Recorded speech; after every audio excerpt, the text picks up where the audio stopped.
G'day and welcome to Kenty Blitz, your daily hit of NRL news. Kenty, big day yesterday for the pod. Yeah. Really hit a nerve, didn't it? It hit a nerve, yeah. Look, I think what it was about was essentially the talk about, I think, this erosion of trust in the referees at the moment. I know that they have a difficult job. We've seen all that. But particularly the 6 again rule, I think it's really having a damaging effect on the game, to be honest. Okay. People who watch the game fairly closely are all confused by, well, what was that for? There's no explanation given. The game, by the time people realise there's been a 6 again made, the game's probably sometimes moved on already a tackle.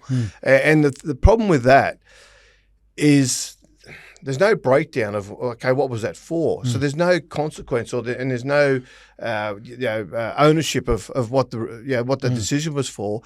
And I think it's creating this mood of distrust and in some more sort of wider reaching allegations of what's the word? Fixing. Well, I wouldn't say fixing, but just corruption. Certainly it's corrupting the game in that sense. But I don't know whether there's financial corruption, but certainly it leaves the game open to that. And I just think that the NRL really need to, address it. I think they need to sit down, and obviously it won't happen this season, but I think that this desire the NRL has about how great it is, this new rule, and how it's opened up the game, well, the fans don't trust it. That's the first thing. Second thing is this belief within the ivory towers of NRL headquarters that an open game with plenty of tries is a good game. We spoke just a few weeks back when Penrith and Canterbury played. 6-4 or something, wasn't it? It was 10-8 or something like that, I think it was. There was nothing in the game. And it has been widely regarded as the best game of the season because it was competitive. Most of all, it had tension. And every action in the game, because it was so tight, had consequences, which raised the tension even more. And that's what fans love. These shootouts where you score, I score, you score, I score, and we just go like that, and the final score ends up 32-28. Yeah, they're not the games that people love that the NRL thinks and remember. Yeah, and so from that point of view, I think this 6 again, I think it has to go down as a failed effort. I think we need to kill the rule. I think we need to get rid of it. It has to happen at the end of this season. I wouldn't, clearly they're not going to do it now.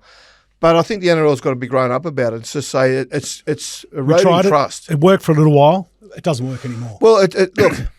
Kept the ball in play for 2 more minutes. It is very, very hard, Warren, when you cannot explain a rule. Yeah. Okay, if you're a long-time, lifetime, and something happens and you're on the hill, and if you're not watching the commentary, if you're not watching it at home on TV, well, they don't even know what's going on. If you're at the game, all you hear is a ding-dong over the loudspeaker. You go, what was that for? And most people miss it, right?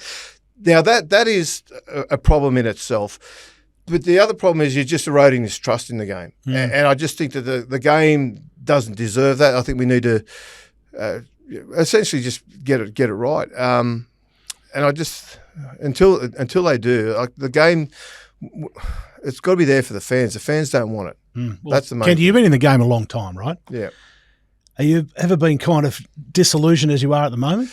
Oh, look, I'm probably too jaded to get disillusioned, to be honest. Look, I see it. I just think it's a rule that is there to be exploited. Yeah.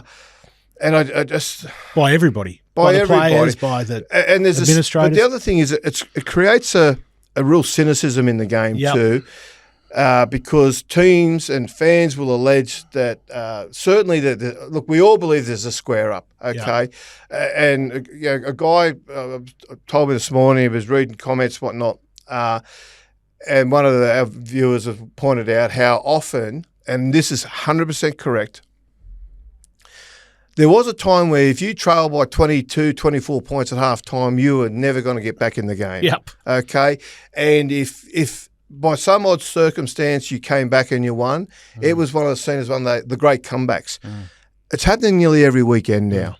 And so that's one thing. These blowout first halves and then the second teams come roaring back in the second half. That's one thing. Now, I think the 6 again is a chief instigator of that. Okay. Okay.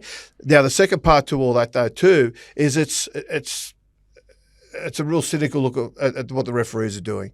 And it just buys into this argument that the referees are squaring up. Yep. Okay. And again, now, a lot of people don't like us talking about gambling, all the rest of it. But if the NRL is going to put their hand out every year and cop $40 million off the bookmakers, okay, they need to make sure that the integrity of the game is paramount. You can't have it both ways. Yep. You can't cop the money off the bookies, but not keep the integrity of the score line genuine. Yeah. And there is too many times. Yeah, the best bet you can make in rugby league right now is at halftime, back the team that's just been caned in the penalties in the first half to come back with the start in the second half. Yeah, okay. It is the best bet you can make. You'll win 7 out of 8 games every weekend. Okay, and that's because not I say that blindly without even telling you what teams they are. Yeah, that is because of the way they're being refereed.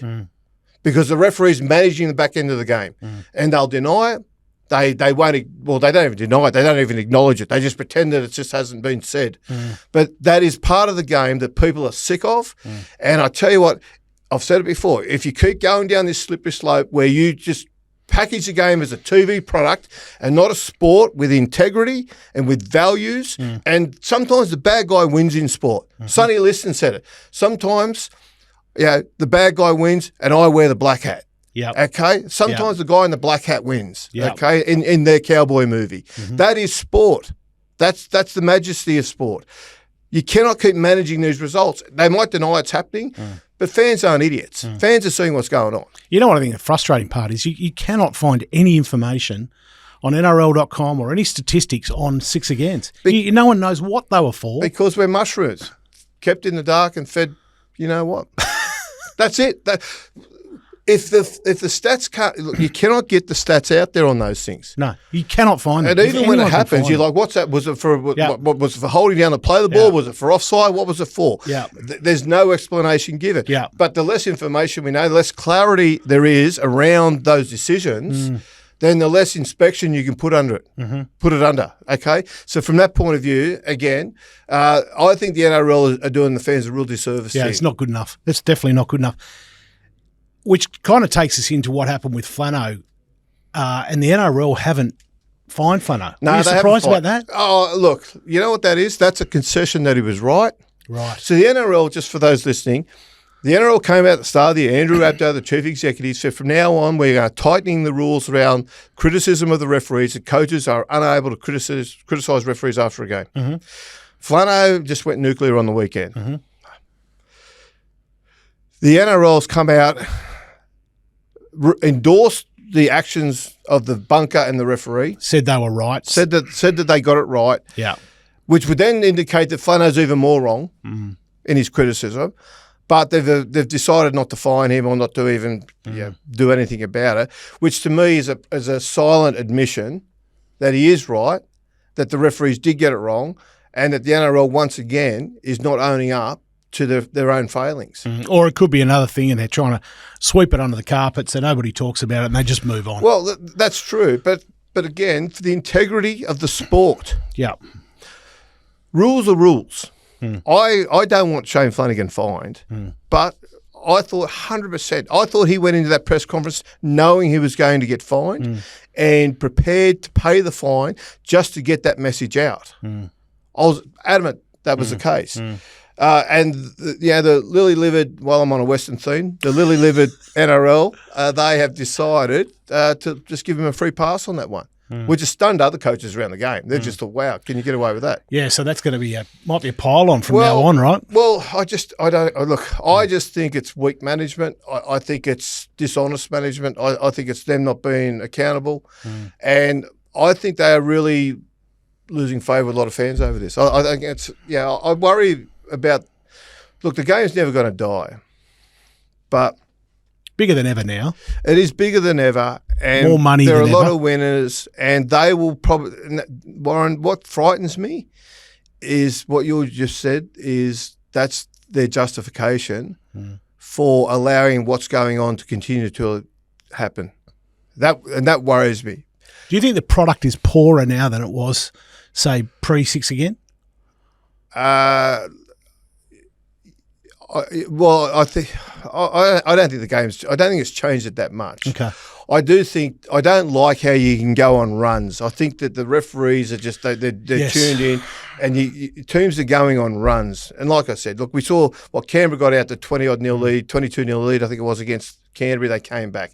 Canterbury earlier this year, they nearly did that against Brisbane. Yeah. They trailed by 20-odd points, 24 points, something at half time. Then they came back, got beat 30-22. Like. Teams are scoring they're not going try for try. They're not having the ability to hold teams out for long periods because the six agains. And this is the other thing that's easily corruptible. When are you getting the six agains?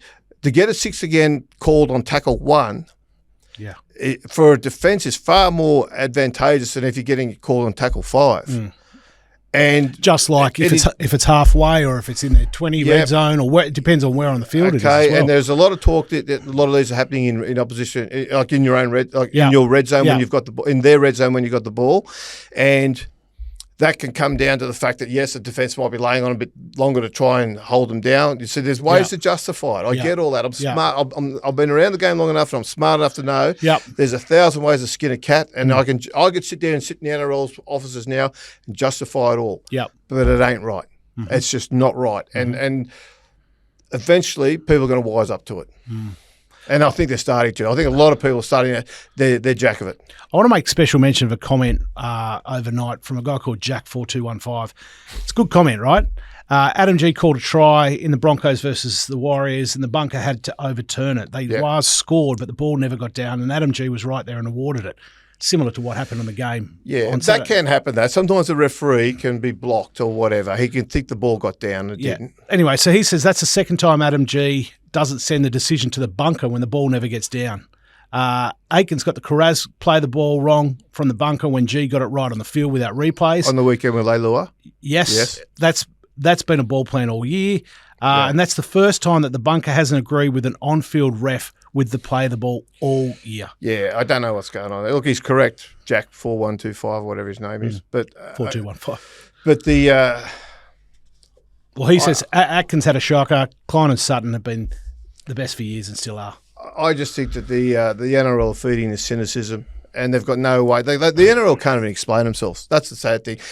Fans are getting cynical about it. Yeah. And the NRL have got no way to explain it. Well, they choose not to now because they don't do the Monday review. Yeah. So they choose not to. They just wipe their hands of it and say, sorry. Yeah. Well, the other thing is there's an arrogance towards the fan too, as in, listen, you think so. Don't worry about it. We know better. Yeah, you pay your tickets, you buy your jerseys. We'll take care of the game. And I think, I just don't agree with it. And it's... I don't know. I like to give them a shake sometimes, but what do you do? Get rid of the rules of first step in the right direction there. All right. In the Cowboys theme, hi-ho, silver away. Let's get on to something else. Yes. Kangaroo Kev. Yeah, look, it's got to be funny. Look, we're waiting for him to be announced. He was supposed to be announced yesterday, okay? Yeah. The NRL... Look, Michael Carrianis and Brent Reid broke the story in the telly that he was going to be named.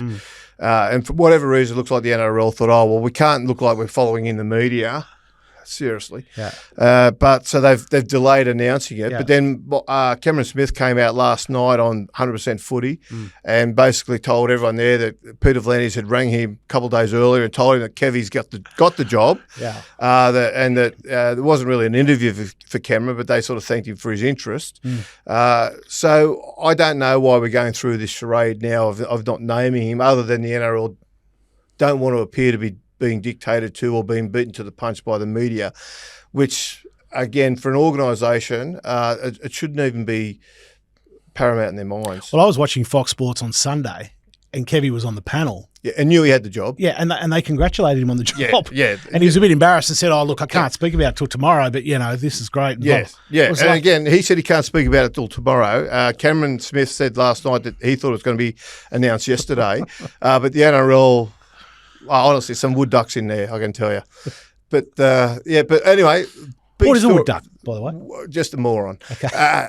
Look, wooden duck. The wooden duck. He just sits on the wall, just does nothing but look People good. shoot it. Yeah. Mate, he's only been picked for 3 tests, or only been Yeah, the job he's for been 3 announced tests. for 3 tests. Look, that's Are you surprised by that, or a little a bit. bit last minute, I guess? So Well, it's a last-minute appointment. Brad Fittler was the P for the job. Mm-hmm. And, look, I really support Kevy, okay? Mm. To do you me, think he was hard done by at the Broncos? uh, Or you think he'd outdone his stay? no, I think. Look, that's a long question. That's a long answer, to be honest. I think he was a little bit hard done by. I think they reverse engineered his sacking. Yeah. Okay, I think they wanted to get rid of him, and then they did a review, basically designed to get a result to sack him. Bullshit. Okay, review. Yeah. so I think they did that. I think there are things Kevy could have done better throughout his tenure there. So there are a little bit of both, but I think overall, yes, I think he was hard done by. But there were certainly things he could have done better.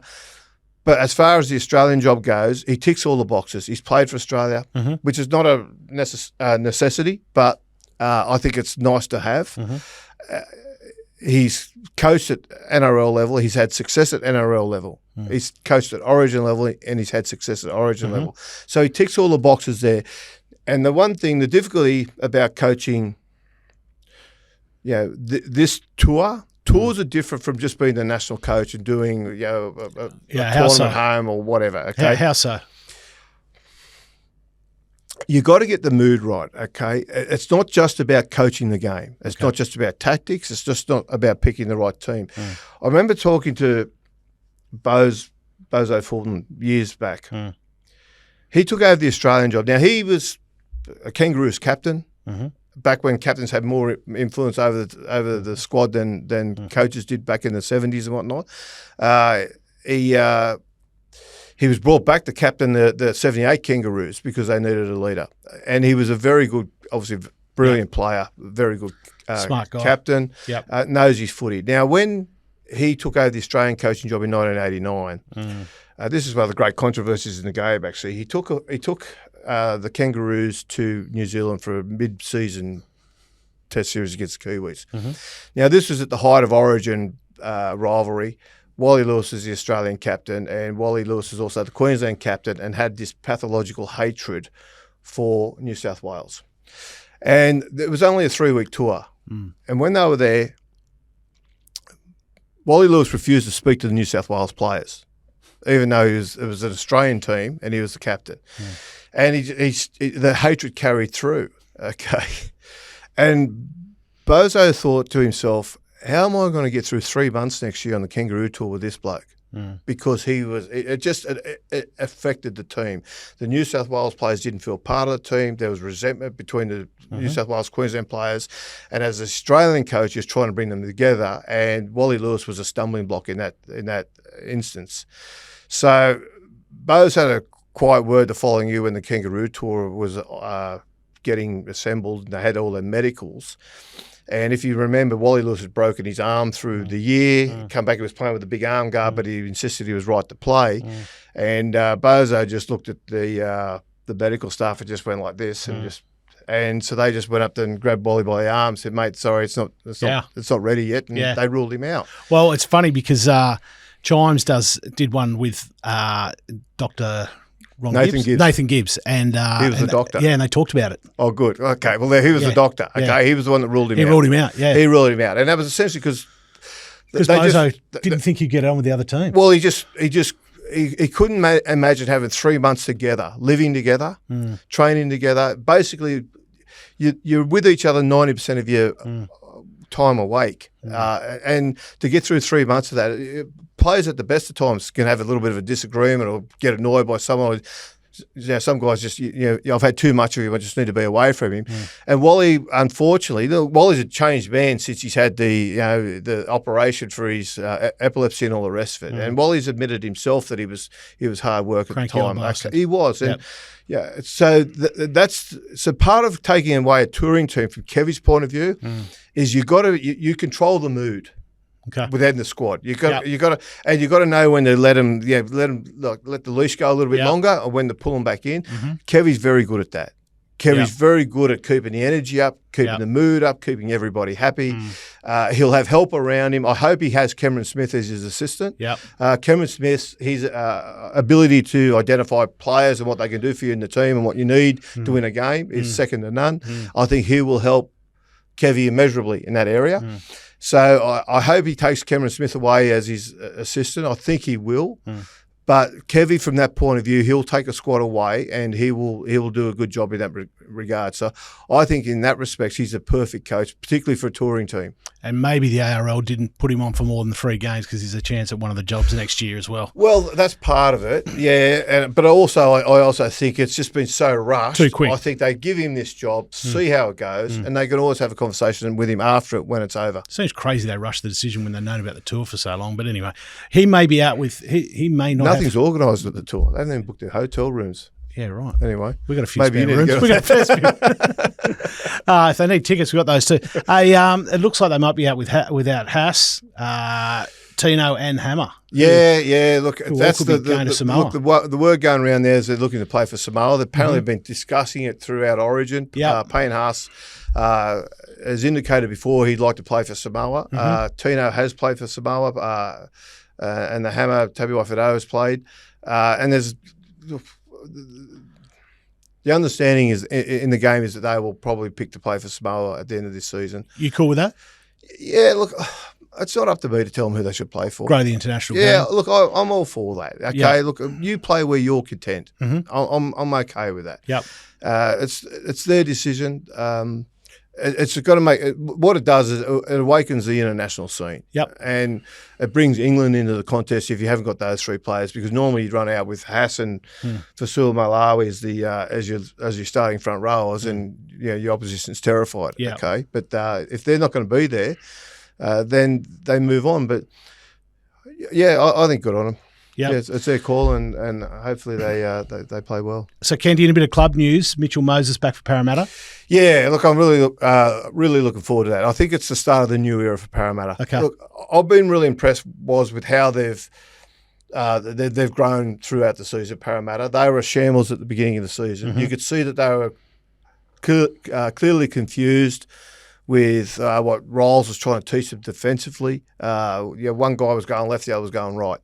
But over time, they've started to work as a unit, and I think Mitch Moses coming back into the side, he's the linchpin.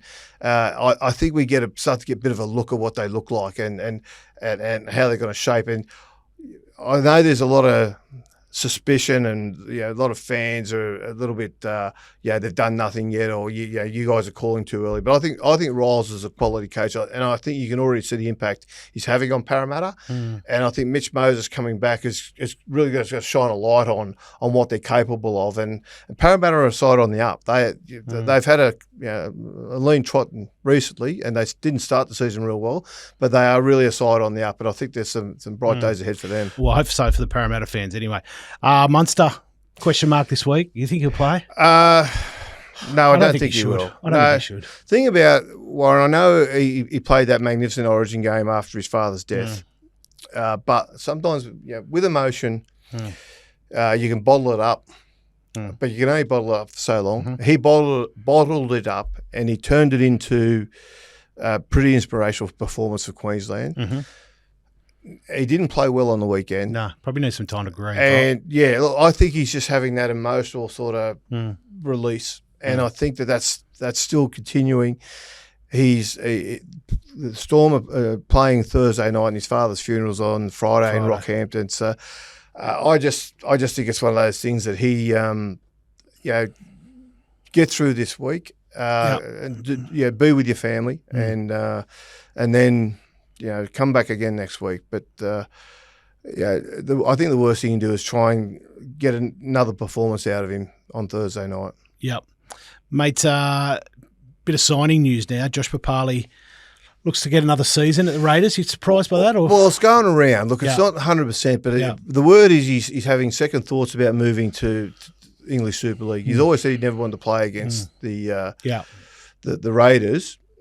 We should actually get Chimes here on this. He's his manager. But Papali'i, I think, he's had a rebirth this year. His form's gone back to his career best. Now, the Raiders have got to figure out whether that's just because he's sort of seen the finish line and he's let it all out, or because he's suddenly found young legs again. But I like the fact that he's a career player. at the Raiders. The Raiders are trying to find a way to see if they can get him in the cap next year.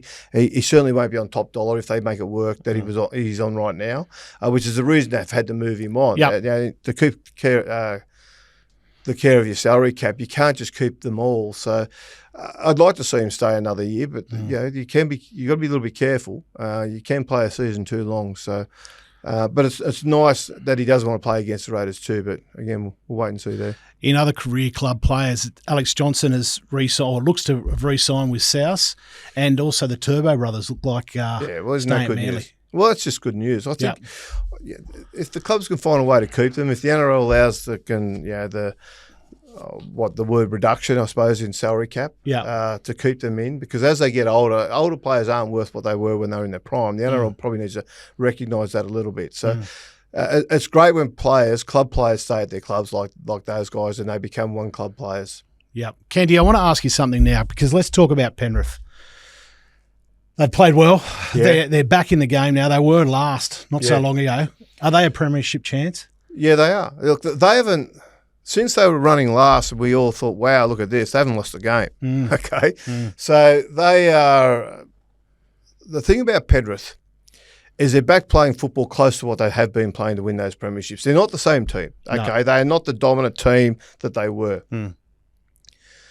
But they've got a high-energy defensive system. They had a lot of new players this season who took some time to acclimatise and understand that. And those players have finally got it. And on the back of that, Penrith are putting performances together. They had a good win on the weekend without Nathan Cleary and Isaiah Yeo. They're back again this week. So they're getting back to full strength. And they won't finish top four, which is the one question mark you throw around them now. But as I've said to a few people no team's ever won in the NRL era from outside the top four, and that's from 98 onwards. No team has ever won from outside the top four, but no team has ever finished from 5 to 8 having won the 4 previous premierships. Okay? Yeah. So from that point of view, it could be Ivan Cleary on the phone, Ivan now telling us what's going on. From that point of view, I think they're in the fight. I want to tell you who they play. So they play West, who are 12th. They play the Titans, who are 17th. They play the Knights, who are 14th. Then they play Storm, who are 3rd, Raiders, who are 1st, Bulldogs, who are 2nd. So I mentioned that because do you think they should hold Cleary and the other Origin players back a little bit? Week? No, I think they've got to get a run in form. Look, that's got to be tough. But one thing you do want heading into the finals is you want to be battle hardened. Now that is probably more than you'd probably too battle hardened. Probably more than you'd ask for. But if they do come through that in some sort of physical shape, okay, playing the 3 top teams in the last 3 games. Yeah, look, that's tough. Okay, but if they do come through that without injuries and with a bit of bounce in their step, then they're going to be in great shape. Particularly if they win those games, or win 2 out of 3 of those games. But they have, that's going to be the period where we sit there and go, okay, like how realistic is their chance of winning it from there? But you backing them in? I don't think they can win the comp. No, okay. I don't think they win the comp. But I think I wouldn't be. I don't think they'll bow out first week of the finals either. I think they're a threat to go deep in the finals. All right, that's it for us, Kenty. Another good show. But just before we go, and we don't like to get political on here, but we don't think Donald Trump is a real-life political character. So I just want to ask you, did you see what he talked about changing the name of the Redskins and the Indians overnight in the US? Yeah, well, look, both teams have gone away from that. The one thing I'll say about that, look, it's become a woke argument. And there was enough mounting argument that both teams buckled to change. So the Washington Redskins are now the Washington Commanders, okay?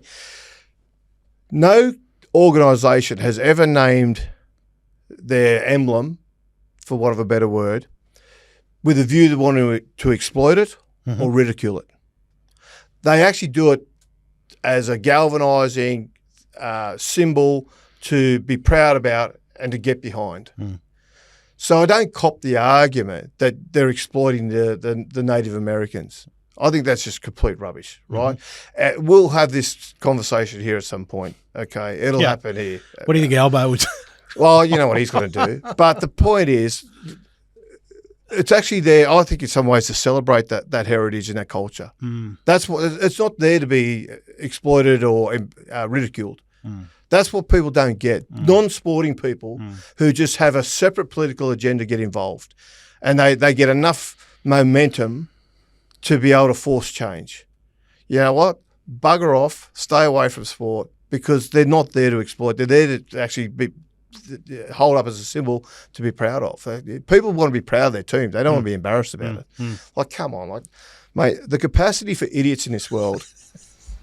Don't get me started. I tried to, but it didn't work too well. Anyway, that's it from us. We'll see you tomorrow. Cheers.